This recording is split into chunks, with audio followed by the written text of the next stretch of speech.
아멘. 예, 18년 전에 저는 아주 부들부들 떨면서 면접장에 간 적이 있습니다. 교수님은 저를 보고 이야기를 했습니다. 자네가 왜 이 학교에 들어와야 하는지 그 이유를 저보고 증명을 해보라는 것이었습니다. 저는 그 순간 눈앞이 노래지는 경험을 했습니다. 저는 더듬으면서 무슨 말을 했지만 횡설수설하면서 그 내용도 엉망이었습니다. 그렇습니다. 생각을 해보니까 저는 제가 그 학교의 학생이 되는데 뚜렷한 이유가 없었습니다. 그냥 좋은 학교 나와서 좋은 학력으로 이 세상을 살아가고 싶다는 그런 생각만을 가지고 있었기에 이 학교에 내가 꼭 필요한지 그 자격증명에 실패를 했습니다. 그리고 집을 향해 가는데 그런 생각이 들었습니다. 내가 면접관이라도 나를 뽑았을까? 자격이 없었던 나를 뽑았을까?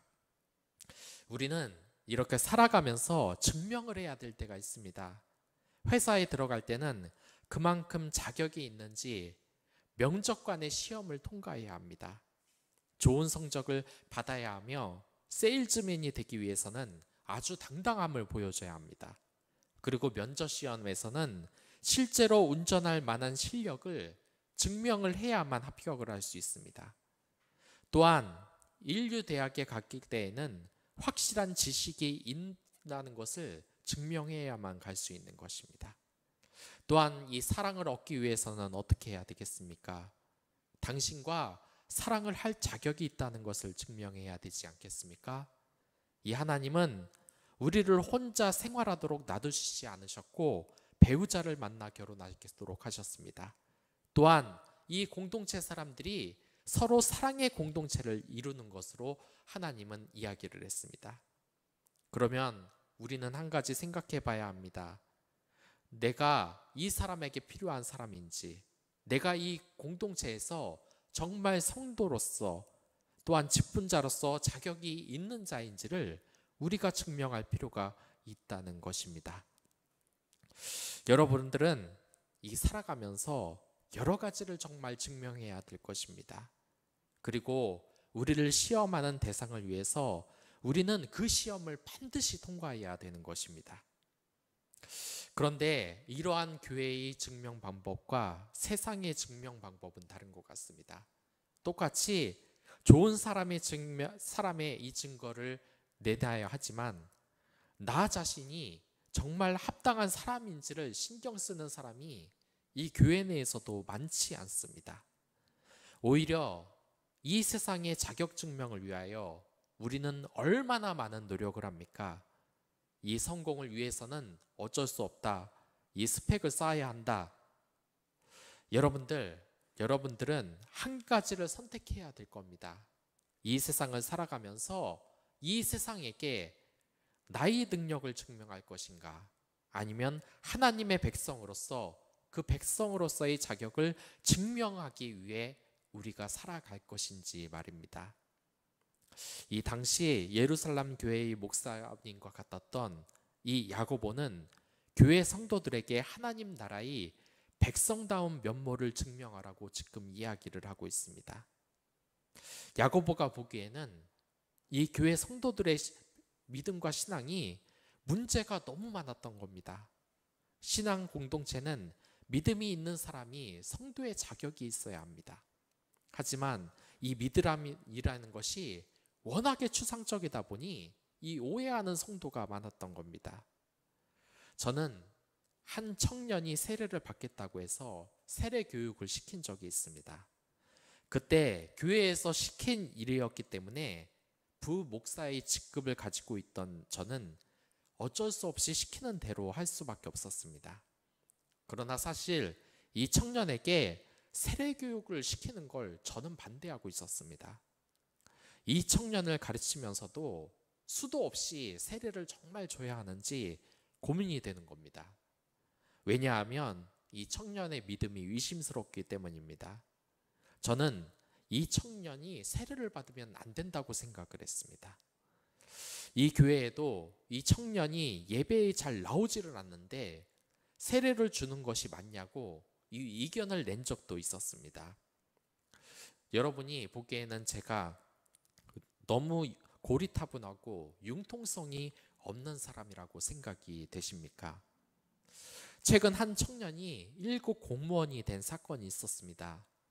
1급 비서관이 되는데 이 사방의 사람들이 축하해 주기는커녕 이를 선발한 사람과 이 1급 공무원 청년을 다들 비난을 했습니다. 왜 비난을 했겠습니까? 원래 1급 공무원이 되려면 수십 년 동안 수많은 시험을 통과하고 성과를 내야 1급 공무원이 정말 될까 말까 아슬아슬한 확률, 극히 적은 확률로 되는 것이 이 1급 공무원입니다. 그런데 아무런 성과도 없는 청년이 갑자기 정부에서 지정을 해줬다고 1급 비서관이 되니까 이 청년들이 다들 비난하고 나서는 겁니다. 사람들이 전부 다 비난하고 나는 겁니다. 나는 지금 공무원 시험을 준비하기 위해 이렇게 밤을 새가면서 공부하고 있는데 단지 아무런 조건 없이 그냥 국가가 지정해줬다는 이유로 1급 공무원 청년이 탄생해 버리니까 내가 지금 뭐 하는 짓인지 모르겠다 이겁니다. 그러니까 그 청년 비서관을 뽑은 선발한 측이 이렇게 얘기를 했습니다. 자기가 보기에는 아무런 문제가 없다고, 그리고 성과야 지금부터 내면 되는 거 아니냐고, 그러니까 전혀 문제가 없다는 이야기였습니다. 하지만 이게 어디 설득력이 있는 말입니까? 1급 공무원이 되려면 그만한 자격을 먼저 증명해야 하는 겁니다. 성과를 내서 자격을 증명해야지 1급 공무원이 되는 것이지, 1급 공무원이 될 성과를 아무것도 안 내놓고 갑자기 1급 비서관이 되고 나서 성과를 말한다는 것은 이것은 말도 안 되는 이야기입니다. 만약에 유명한 명문대에서 수학능력 시험도 면접도 보지 않은 학생이 이 학교에서 합격을 했다고 생각을 해보면 여러분들 편할 겁니다. 사람들이 난리가 날 겁니다. 이게 말이 되냐? 우리 아들, 딸은 그 대학에 들어가려고 6년 동안 그 많은 교육비를 들이면서 밤새도록 공부를 해도 들어갈까 말까인데 시험도 안 보고 면접도 안 본 그런 저 사람이 명문대학에 들어간다는 것이 말이 되냐 하고 따졌더니 이 면접관이 이렇게 말하는 겁니다. 내가 보니까 저 사람은 충분히 들어갈 자격이 된다. 명문대 들어갈 만한 자격이 있다는 것은 앞으로 대학생활을 하면서 증명을 하면 되는 것 아니냐, 이렇게 큰 소리를 치면 어느 누가 이것을 공감을 하겠습니까? 말이 안 되는 얘기입니다. 대학에 들어가려면 먼저 자격을 증명하고 들어가는 것이지 들어가고 자격을 증명하는 것이 아닙니다. 이게 뒤바뀌는 것은 말이 안 되는 겁니다. 교육계의 비리라고 말할 수 있는 일입니다. 이 교회에서 성도의 자격을 얻는 것도 마찬가지입니다. 참 안타까운 것은 교회 사람들도 세례받는 것, 또한 교회에서 직분을 받는 것이 그냥 이렇게 생각을 하고 있는 겁니다. 성교도의 자격이 증명이 되고 난 다음에 그 다음에 이제 세례를 받든지 직분자로 세워져야 되는데 이 과정이 없이 과정을 그냥 일사천리로 처리해버리는 겁니다. 여태까지 주일 예배도 한 번 안 나오고 말씀 기도도 당연히 읽은 적이 없고 하나님이 그토록 중요시하는 이웃사랑도 실천해 본 경험이 없는데 학교 직장에 가서는 이기적인 행동으로 맨날 욕만 먹는 사람이 세례를 받겠다. 이건 말도 안 되는 얘기입니다. 이러한 문제에 대해서 언급한 목사님도 있습니다. 교회에 취임해서 주보를 보는데 교회 규모에 비해 장로님, 권사님, 집사님이 너무 많은 겁니다. 평소 제자 훈련이나 새벽 기도나 수요 예배나 금요 기도에도 나오지 않을 뿐더러 주일 예배도 놀러 갈 때는 잘 안 나오는 성도들을 집사로 세우는 것에 대해서 문제를 제기했다고 합니다. 그러자 장로님이 이렇게 이야기를 하는 겁니다. 직분을 줘야 열심히 한다고. 그래서 직분을 주자는 겁니다. 앞뒤가 완전히 바뀐 겁니다. 이 야고보가 보니까 이런 문제가 예루살렘 교회에도 있는 겁니다. 교회에 일꾼이 있어야 하는데 그런 성도들이 자격이 없는 자들로 너무 채워져 있는 것입니다. 이런 자격이 없는 자들은 두 가지 종류로 나눠볼 수 있습니다. 첫 번째는 말뿐인 믿음만을 가지는 자입니다. 이러한 자들은 특히 이웃에 대해 선한 마음을 가져야만 하는데 정말 그 선한 마음을 실천하지 못하는 것입니다. 이 세상에서는 한 가지 해결할 수 없는 문제가 있습니다. 그것이 이 가난의 문제입니다. 이 세상을 한번 보십시오. 수많은 사람들이 그렇게 많은 기부를 함에도 불구하고 이 세상에서 가난의 문제가 해결된 적은 단 한 번도 없습니다. 그래서 가난은 나라님도 못 잡는 말이 나오는 겁니다. 이 정말 부자들이 몇십조가 되는 액수를 기부를 하더라도 이 가난이 해결되지가 않는 겁니다. 그냥 밑 빠진 독에 물 붓는 것처럼 아무리 돈을 퍼부어도 이 가난의 문제가 전혀 해결되지 않는 겁니다. 그래서 최강국인 미국에도 그렇게 많은 노숙자들이 있지 않습니까? 그러나 이런 가난이 해결될 수 있는 곳이 있습니다. 그곳이 바로 교회 공동체인 것입니다. 베드로에 의해 탄생한 교회는 사도행전 2장을 보면 정말 가난한 자가 없는 행복한 하늘나라의 이 교회의 모습이 나오고 있습니다. 이들은 서로 돕고 서로 자신의 재산들을 교류하면서 하나의 가족 같은 이 교회 공동체를 만들어 갔던 것입니다. 그래서 이런 초대교회의 분위기를 감동을 한 이 총독이었던 필리니우스 역시 이 기독교 공동체를 은밀히 조사하고 난 후에 그들은 법 이상을 실천한 사람들이라고 감탄하며 보고를 한 것입니다. 이 세상을 뛰어넘는 사랑을 실천하는 이 공동체. 반면에 이름뿐인 그리스도인들은 오히려 이 백성에게 욕만 먹고 다니는 것입니다. 우리 주위에도 이런 믿음을 가졌지만 교회의 모습을 실제로 실천하지 못하는 사람이 얼마나 많습니까? 여러분과 제가 그러한 것입니다. 그리고 두 번째로 18절에서부터 20절에서 나타나듯이 이 귀신들이 가지고 있는 믿음을 가진 자들이 교회를 혼란스럽게 합니다. 일어난 자들이 어떠한 자들이라면 하나님에 대한 지식은 있지만 그것을 실천하지는 못하는 자입니다. 귀신들도 예수님이 누군지는 알아봅니다. 그가 권능을 가진 것을 다 압니다. 하지만 진정으로 예수님을 믿는 것은 아닙니다. 즉 지식만을 가지는 것입니다. 이 도울 선생님이라는 분이 계십니다. 이분이 워낙에 머리가 좁기 때문에 신학교에 가서도 이 명석한 두뇌를 가지고 맨날 수석을 놓치질 않았습니다. 이 성경을 바로바로 다 이해했습니다. 오히려 이 교수님보다 성경을 더 이해하고 아는 것이 많은 것입니다. 그래서 이 신학교를 중퇴해버리고 말았습니다. 그리고 이 도울 선생님은 지금도 복음서를 강의하고 다니는데 그 지식 수준이 너무 뛰어나서 목사님들도 따라오지 못할 지경입니다. 저도 이분에 비하면 성경 지식이 한참이 뒤떨어진다는 것을 고백할 수밖에 없습니다.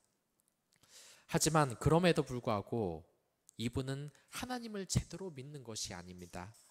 성경을 지식적으로 이 머리로만 안다는 것은 진정으로 하나님을 지식으로만 알고 있는 것으로 그 사랑을 실천하지 못하고 사랑하는 마음이 없는 것입니다. 귀신도 예수님은 기가 막히게 알아봅니다. 영화를 보십시오. 이 드라큘라도 십자가 내밀면 그거 피하지 않습니까? 하나님의 권능을 아는 겁니다. 하지만 아는 것과 믿는 것은 완전히 다른 것입니다. 그냥 아는 성도는 믿음이 없고 그 안에 사랑이 없는 것입니다. 결국 성도의 자격 증명에 실패하는 것입니다. 여러분들은 진정한 믿음을 증명하는 그 자격이 무엇이라고 생각합니까? 매일 새벽 기도에 나오고 주일 예배뿐만 아니라 이 수요 예배, 금요 예배에 다 참석해서 제자 훈련에 빠지지 않고 수련회 다 다녀오면은 그것을 기준으로 생각을 하시겠습니까? 사실 대부분의 교회가 이렇게 기준을 세우고 있습니다. 왜냐하면 그 사람의 믿음을 안에 속속들이 살펴볼 수 없기 때문에 그거라도 보는 겁니다. 하지만 이것이 안타깝지만 정말 더 좋은 방법이 생각이 나지 않기 때문에 이러는 겁니다. 그런데 여기서 야고보는 그러한 성도 자격을 증명하는 방법으로 다음과 같이 이야기하고 있습니다. 여러분도 알고 있듯이 그의 믿음에는 행동이 따랐으며 그것으로 그의 믿음이 완전하게 되었습니다. 즉, 믿음을 완전하게 보는 것은 단 하나입니다. 그 믿음의 행동이 어떻게 따라왔는지 보는 것입니다. 야고보가 말하는 믿음의 증명은 바로 행동이라는 겁니다. 사랑이라면 사랑에 대한 행동이 나와야 합니다. 큰 사고를 당한 남편을 또는 아내를 정성껏 보살피는 사람을 보고 우리는 그 사람이 진정한 사랑을 하고 있음을 알게 됩니다. 그 사랑을 행동으로 증명해서 나왔으니까 말입니다. 하지만 큰 사고를 당한 남편이나 아내를 놔두고 도망을 간다면 그것은 배우자를 진정으로 사랑하는 것이 아닐 것입니다. 그러나 이러한 야고보의 말은 그의 말을 오해한 사람들이 트집을 잡고 이단시하기도 했습니다. 행동을 해야 그것이 믿음이라고? 선한 행동을 해야지 구원을 받는다고? 제가 마트에서 계산을 할 때마다 늘 듣는 이야기가 있습니다. 포인트제라는 것입니다. 여러분들 쇼핑몰을 한번 들어가 보십시오. 다 점수를 높이고 마일리지를 높이라고 합니다. 물건을 많이 사가야지 더 대우를 받고 혜택도 많아진다는 겁니다. 그리고 중고등 학생들은 봉사 점수를 많이 쌓아서 이 대학교를 갈 때 이 봉사 점수를 쓰기도 합니다. 게임도 어떻습니까? 이 게임도 레벨이라는 것이 있습니다. 그리고 이 레벨을 올리기 위해 밤새도록 게임을 하는 사람에게만 고수라는 칭호가 나타납니다. 랭킹을 올리는 것입니다. 사람들이 야고보의 말을 트집 잡는 것이 바로 이러한 것입니다. 천국이 점수를 쌓는 포인트제라고 지금 말하는 것이냐? 이 믿음이라는 것은 단순한 선행을 넘어서야 되는 것이다. 선행만 하고 교회에서 포인트 잘 쌓기 위해서 그 점수가 쌓아서 구원을 얻게 된다는 말은 하나님을 모욕하게 되는 것이다. 그러면 하나님을 믿지 않고 열심히 선행을 했던 간디나 이런 사람들도 다 천국에 가는 것이냐? 그러나 여러분들, 야고보가 말하는 것은 이러한 것이 아닙니다. 무슨 게임에서 레벨 올리듯이 맨날 선행으로 포인트 쌓아야 천국으로 간다고 이야기를 하는 것이 아닙니다. 이 믿음을 가지고 있으면 아주 자연스럽게 하나님 사랑과 이웃 사랑이 행동으로 나오게 될 수 있다는 겁니다. 이 야고보의 믿음이란 자연스럽게 나오는 행동과 같은 것입니다. 몇 년 전 미국에서도 한국에서도 부모가 게임에 빠져서 아기를 돌보지 않다가 아기가 방에서 굶어 죽거나 이 땡볕의 자동차 안에서 아기를 놓고 게임을 하러 PC방에 갔던 이 부모님 때문에 아이가 태양빛의 더위에 질식해서 죽는 사건이 발생했습니다. 정말 사랑을 한다면 아무리 게임이 좋고 유흥이 좋더라도 아이의 생명을 우선시했을 겁니다. 하지만 이들이 아이들을 진심으로 사랑하지 않았기 때문에 이러한 일이 발생한 것입니다. 우리는 이 믿음이라는 것을 착각하지 말아야 합니다. 말만 믿는다고 하면서 이 행동이 자연스럽게 녹아나오지 않는다면 그것은 믿음이 아닌 것입니다. 믿음을 증명하는 것에 실패를 한 것입니다. 이 믿음이라는 것은 상상이라고 할 수 있습니다. 그래서 이 믿음 더하기, 상상 더하기에 우리는 행동을 같이 해야만 진정한 믿음으로 구원을 받을 수 있는 겁니다. 그래서 하나님 입장에서 우리에게 두 가지를 주십니다. 믿음의 상상, 그것이 실제로 일어나는 기적입니다. 여러분들, 우리가 상상 더하기, 이 믿음을 완성해야 되는 것입니다.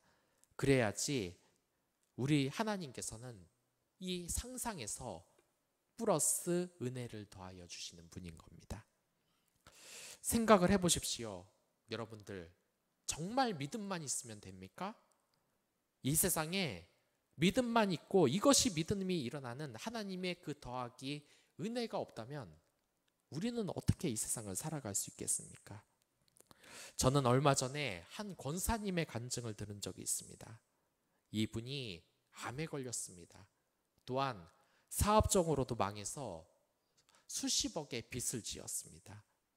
그러나 옛날의 죄를 회개하고 하나님께 돌아오고서 이 암이 낫고 이 상황이 잘 해결돼서 빚을 모두 청산할 수 있는 그러한 상황이 발생을 했습니다. 정말 그 당시 죽고 싶을 정도로 괴로웠는데 하나님께 기도했더니 이 치유의 역사가 정말 일어난 것입니다. 그리고 자녀 또한 어머니를 위해서, 이 어머니의 건강을 위해서 기도하러 교회를 다니다가 믿음을 가지게 되었고 결국 하나님을 믿음으로써 암이 낫고 자녀들도 모두 예수님을 영접하는 기적이 일어났다고 합니다. 여러분들, 정말 잘못 생각하는 것이 하나 있습니다. 여러분들은 항상 현실을 따집니다. 예수님을 믿으라고? 꿈 같은 소리 하지 말아라. 다 현실적으로 갖추어지고 여유가 있을 때 하나님을 믿는 것이지 무슨 말도 안 되는 소리냐. 그러나 여러분들은 지금 예수님, 하나님의 상상 더하기를 잘 모르는 것입니다. 이 믿음 더하기 행실이 있어야 되는 것처럼 하나님 또한 이 상상 더하기, 이 믿음의 더하기 플러스 은혜가 항상 따라온다는 것을 모르고 있는 것입니다. 여러분들, 은혜가 없으면은 우리 살 수가 없습니다. 믿음만 가지고는 살 수 없는 것을 아시기에 주님께서 우리에게 기적을 체험해 주시는 것입니다. 은혜 아니면 살아갈 수가 없네라는 찬양이 왜 나겠습니까? 우리가 은혜가 없으면 못 사는 것을 아시기에 하나님이 은혜를 더하여 주신 것입니다.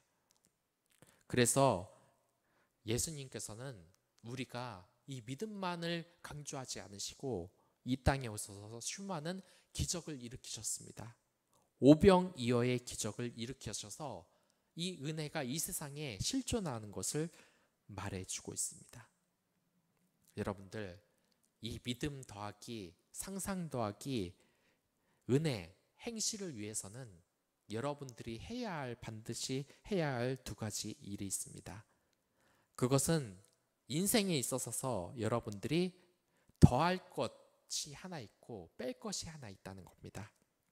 먼저 우리의 인생에 있어서, 이 믿음에 있어서 빼야 할 것 하나가 있습니다. 여러분들, 빼야 할 것이 무엇일까요? 여러분들, 이 철학자 소크라테스를 아십니까? 이 소크라테스는 무척 못생겼습니다. 그가 살던 시절에 이 소크라테스를 닮았다는 말은 추한 외모를 가졌다는 뜻으로 표현이 됐습니다. 한 번은 소크라테스가 어떤 청년을 자신과 비슷하다며 칭찬을 한 적이 있습니다. 그런데 그 청년이 정색을 하며 이렇게 대꾸했다고 합니다. 제가 선생님처럼 똑똑한 것은 맞지만 외모는 전혀 다르거든요. 이 말에 소크라테스가 당황했다는 기록이 남겨져 있습니다. 이 소크라테스는 피부가 꺼끌꺼끌하고 눈은 개구리처럼 툭 튀어나온 데다 입술은 두껍고 코는 납작했습니다. 하지만 그는 늘 인기 만점이었습니다.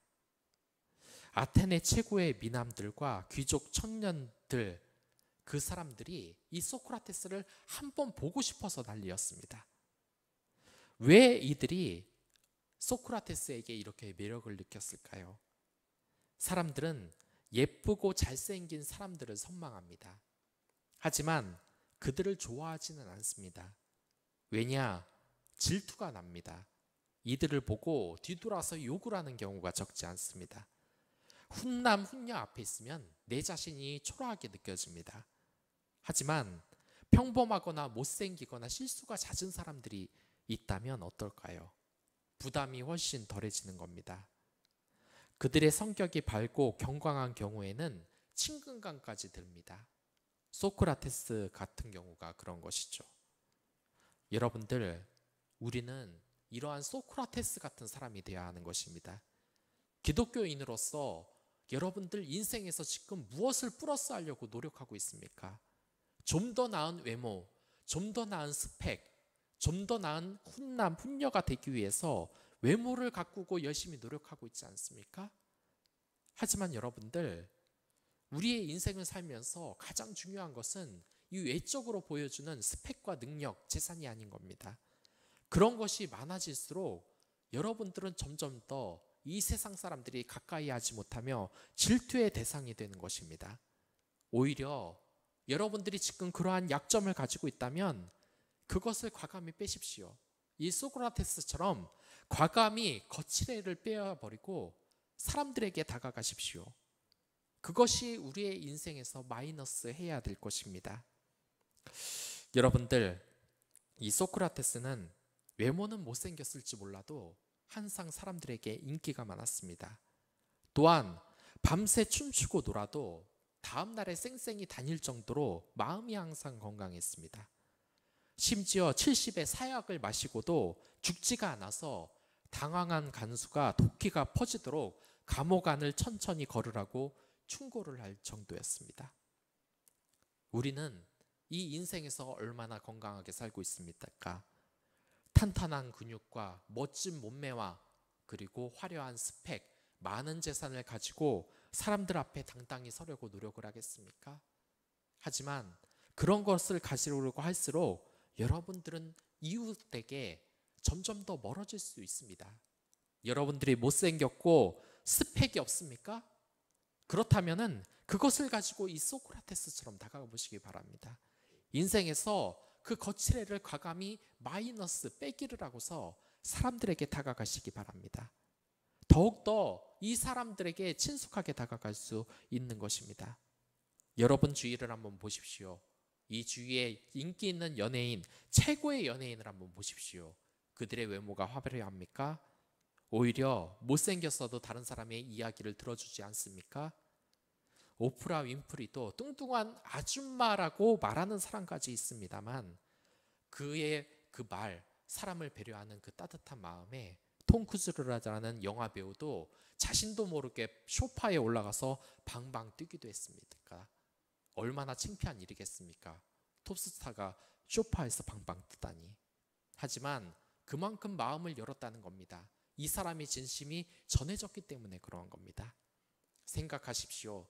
믿음 더하기 플러스 행실, 또한 여러분들 마이너스 해야 되는 것은 바로 거칠애, 외모, 이 세상의 스펙이라는 것을 말입니다. 그리고 여러분들, 우리의 인생에서 두 번째, 이제 우리 인생에서 더하기를 해야 될 부분이 있습니다. 이 믿음에서 행동을 플러스한 것처럼 말입니다. 이 로미오와 줄리엣의 사랑은 아주 불같았습니다. 줄리엣의 나이는 14살, 우리식으로 치자면 중학교 1학년 또래였습니다. 로미오는 그보다 몇 살 더 많았던 것 같습니다. 10대의 사랑은 두려움이 없습니다. 그들은 위험을 아랑곳하지 않고 서로에게 빠져들었고 불과 닷새 만에 사랑의 순교자가 되어버리고 말았습니다. 그러나 이 안광복 철학자는 이렇게 묻습니다. 만약 그들이 죽지 않고 사랑에 성공했다면 어떻게 되었을까요? 과연 결혼해서 오래오래 행복하게 살았을까요? 이 철학자는 과감히 별로 그럴 것 같지 않았다고 말을 합니다. 여러분들, 왜 그렇겠습니까? 이 사랑은 불타오르는 사랑 플러스 사랑을 가꾸는 것이 꼭 필요하기 때문입니다. 하나만 가지고는 이 사랑을 해서는 안 되는 겁니다. 에리 프롬은 예쁜 꽃을 본다고 저절로 그림이 그려지지 않는다라고 이야기했습니다. 좀 어려운 말이죠. 이게 무슨 뜻이냐면 우리가 누구나 꽃을 보면 기분이 좋아집니다. 당연하죠. 이 화려하고 이쁜 꽃을 보면 얼마나 좋습니까? 하지만 이 꽃을 관리하는 일은 귀찮고 힘이 듭니다. 때때로 물을 뿌려줘야 하고 가지도 솎아주어야 하며 햇볕도 잘 받게끔 신경을 써야 하는 것입니다. 하지만 이 모든 수고를 정말 기꺼운 마음으로 기쁘게 해야만 진정꽃을 사랑한다고 이야기를 할 수가 있는 것입니다. 한때는 어떤 어린아이가 이런 고백을 했습니다. 저 고양이 너무 귀엽다고 데려와서 당장 키우자고 말을 하는 것입니다. 그래서 부모님께서는 너 저 고양이 키우면 이쁜 것만 보지 마라. 책임을 져야 되는 거다. 너 저 고양이 맨날 밥 챙겨주고 맨날 쓰레기장 청소해주고 목욕시켜줄 수 있겠냐? 그러자 그럴 수 있다 그럽니다. 그래서 부모님이 이 고양이를 입양을 했습니다. 어떻습니까? 이 아이가 고양이의 귀여운 모습을 보고 좋아하긴 했습니다. 그러나 가면 갈수록 이 귀여움도 점점 사라지고 이 고양이가 똥오줌 치우는 것도 귀찮고 목욕시키는 것도 귀찮고 밥을 주는 것도 귀찮아 버립니다. 이렇게 책임지지 않는 것은 진정한 사랑이 아닌 것입니다. 결국 이 부모님은 이 고양이를 진정으로 사랑해 줄 수 있는 다른 사람에게 입양을 시켰습니다. 여러분들, 돌보는 수고 없이 그냥 꽃을 바라보는 것은 사랑이 아닙니다. 그것에 플러스 그것의 아름다움을 즐기는 것뿐만 아니라 그것을 가꾸는 것이 필요한 것입니다. 믿음도 마찬가지고 사랑도 마찬가지인 것입니다. 오늘날 우리의 사랑은 어떻습니까? 흔히 간만 보기, 밀당하기, 먼저 차기, 아무렇지 않은 척 가장하기. 요즘 젊은이들의 흔한 사랑관입니다. 애틋하고 짜릿한 감정은 느끼지만 플러스 사랑에 대한 오랜 마음고생과 수고로움을 감당하지 않으려고 하는 겁니다. 이 믿음도 마찬가지입니다. 짜릿한 믿음, 하나님의 은혜가 있다면 그 믿음 플러스 이것을 감당해야 할, 기쁘게 감당해야 할 그 수고와 기쁨이 우리의 인생의 플러스가 되어야 하는 것입니다. 인간관계도 비슷한 듯 싶습니다. SNS 관계도 그렇습니다. 댓글을 달고 공감하기는 하지만 굳이 만나서 관계를 깊이 가꾸려는 노력은 하지 않는 이 세상. 코로나로 인하여서 에리 프롬식으로 말하면은 그저 상대방의 대화를 즐길 뿐 진정한 교제는 하고 있지 않은 상태인 뿐입니다. 여러분들, 제가 이렇게 말하면 이렇게 반감을 가지는 분들도 계실 겁니다. 가볍게 즐기는 사랑이 꼭 나쁜 것이냐? 꼭 그렇게 심각해야만 하는 것이냐? 하지만 여러분들, 우리에 있어서는 이런 희생이 플러스 되어야 할 때입니다. 믿음을 가꾸는 플러스가 되어야 할 때고 사랑을 가꾸는 플러스, 상상 더하기가 되어야 할 때가 여러분들 알아야 한다는 것입니다. 여러분들, 이 사랑이란 자신을 가꾸는 행동이라는 것입니다. 자신을 위하여서 남을 가꾸는 행동인 것입니다. 그 사람의 아름다움만 보고 그것을 실증내서 벗어나는 것이 아니라 그 사람의 약점을 보고도 보듬어주고, 또한 이 믿음을 가지면 믿음에 따르는 시련이 있더라도 그 시련을 기꺼이 감당할 준비가 플러스 더하기가 되어야 한다는 것입니다. 여러분들, 바로 그것입니다. 이 사랑처의 발견은 사람을 겸손하게 하고 성장시킵니다. 그 상처를 여러분들 피하지 마십시오. 우리의 인생에서 플러스 하시길 바랍니다. 진정한 사랑을 하고 있는 사람은 그 빈 곳을 집요하게 공격을 하는 것이 아니라 스스로의 노력으로 오히려 그 빈자리를 채워주려고 하는 사람입니다. 여러분들, 우리는 지금 어떤 믿음을 가지고 있습니까? 지금 어떤 사랑을 하고 계십니까? 꽃을 키우듯 이 꽃의 아름다움을 볼 뿐만 아니라 이 사랑하는 이 가꾸는 수고로움을 즐기는 여러분들이 되시길 바라겠습니다. 상상 더하기는 다른 것이 아닙니다. 우리의 상상은 플러스 행실, 그리고 여러분들의 인생에도 항상 더하게 할 것을 생각해 보십시오. 그리고 빼야 할 것이 무엇인지를 항상 생각해 보십시오. 그것을 실행한다면 여러분들의 그 상상은 은혜로서 플러스가 될 것입니다. 여러분들의 행실로 이 세상이 밝아지고 변하게 될 것입니다. 그러한 믿음을 가지고 이 야고보가 말했던 예루살렘 교회처럼 사랑의 공동체가 되시길 바라겠습니다. 그럼 다 같이 기도하도록 하겠습니다.